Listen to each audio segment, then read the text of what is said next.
Allez, maintenant que la structure et le fonctionnement de la gonade masculine n'ont probablement plus de secret pour vous, voyons maintenant la gonade féminine, c'est-à-dire l'ovaire. Vous trouverez bien sûr des informations sur le site Histologie et pathologie des organes de l'Université de Montpellier, mais bon, je vous laisserai essentiellement découvrir ça par vous-même, hein, puisque sur ce coup-là, je vais plutôt exploiter cet atlas de l'âme virtuelle d'histologie dont je vous ai déjà parlé. En parcourant le sommaire, vous trouverez en page 19 des données sur l'utérus, et un peu plus loin, en page 22, il y a aussi des informations sur la structure des ovaires. Et ben, on va justement jeter un œil là-dessus. Pour ce faire, je clique sur le lien, qui est ici, et ça va ouvrir directement le site internet. Et j'arrive sur la page d'accueil. Je fais dérouler le sommaire hein, jusqu'à atteindre la partie qui m'intéresse. Donc on avait dit les ovaires, c'est la rubrique 22 sur laquelle je clique. Et donc j'arrive sur cette coupe d'ovaires sur laquelle il y a déjà plusieurs zones qui sont repérées hein, par des rectangles ici. Ce sont les zones A, B, C et D. Dans la zone A, alors la zone A, c'est celle qui correspond à ce rectangle ici. Je peux cliquer dessus. Et on a ici des petites structures sphériques qu'on distingue là, là, il y a des flèches à chaque fois qui les désignent. Ça, ce sont des follicules qu'on appelle des follicules primordiaux. Celui-ci est un peu plus gros, c'est un follicule primaire. Vous en avez un autre ici.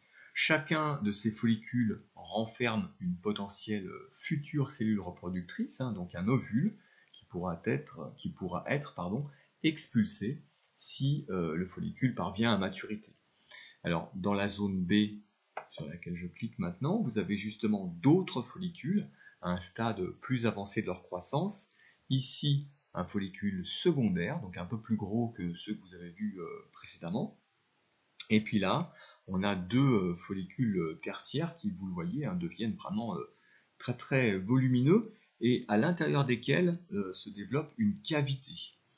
L'ovule, il est ici, d'accord, entouré par des cellules folliculaires. Donc un follicule, c'est vraiment toute cette structure. Donc je suis en train de faire le tour hein, avec le curseur de la souris. Et celui-ci est quand même assez gros. Alors, si vous voulez vraiment voir un follicule mûr, vous en avez un sur la partie C. C'est un follicule au stade quaternaire, qu'on appelle parfois aussi follicule de De Graaf, un terme qui n'est pas à retenir.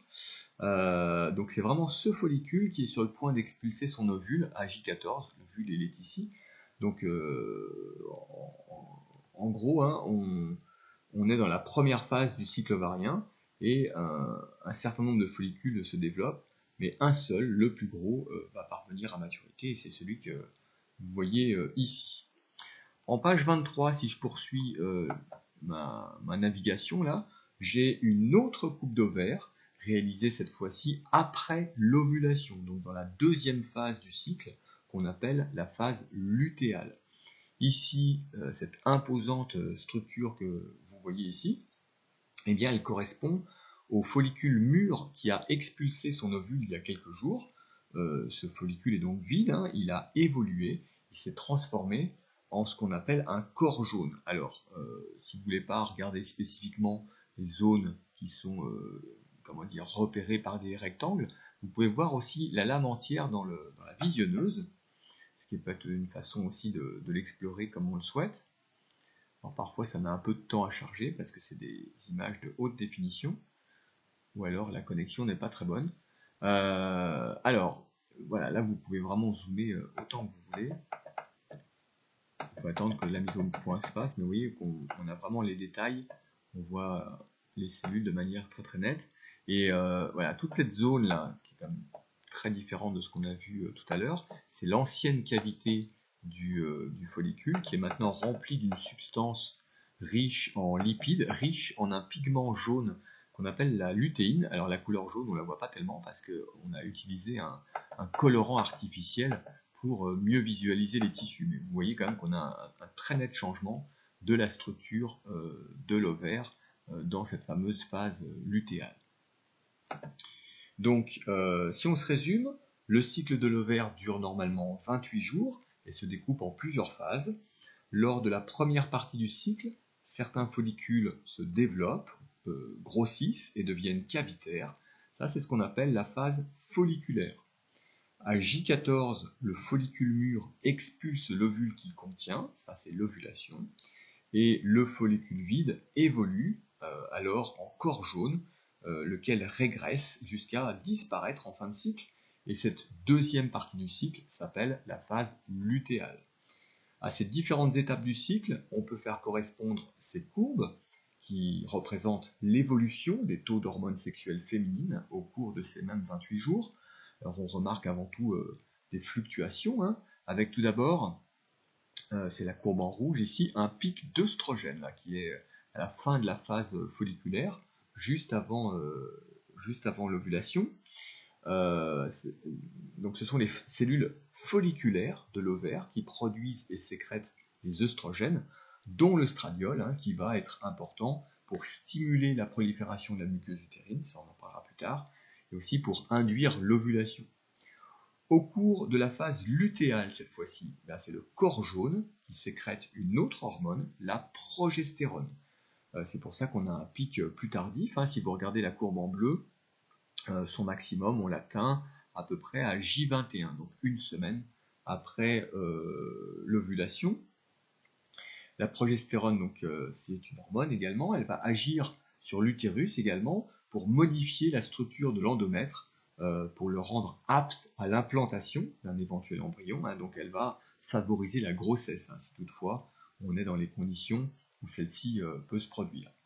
Pour revenir au travail demandé, je vous montre ici deux coupes d'ovaires, un qui est immature à gauche, c'est un ovaire prépubère, tandis que celui à droite est fonctionnel, il appartient à une femme qui est entre la puberté et la ménopause. Donc à gauche, on ne voit que des minuscules follicules primordiaux, tandis qu'à droite, certains se développent et grossissent pour devenir des follicules primaires, secondaires, tertiaires, et en principe, un seul deviendra quaternaire. Donc cette image de droite, c'est vraiment le témoignage de l'existence de cycles ovariens. Venons-en au schéma qui était à compléter. Il représente l'évolution d'un ovaire au cours d'un cycle. Et la première flèche qui est en haut à gauche correspond à la réserve de follicules primordiaux. Cette réserve, elle représente à peu près 400 000 follicules à la puberté. Au début de chaque cycle, certains de ces follicules vont se développer, et ce phénomène s'accompagne d'une production d'œstrogènes par les cellules folliculaires. Les œstrogènes, comme on l'a dit, sont des hormones sexuelles féminines. Un peu plus tard, le follicule mature expulse son ovule, c'est l'ovulation, J14, et une fois vide, le follicule se transforme en corps jaune. Celui-ci produit de la progestérone, une autre hormone sexuelle féminine.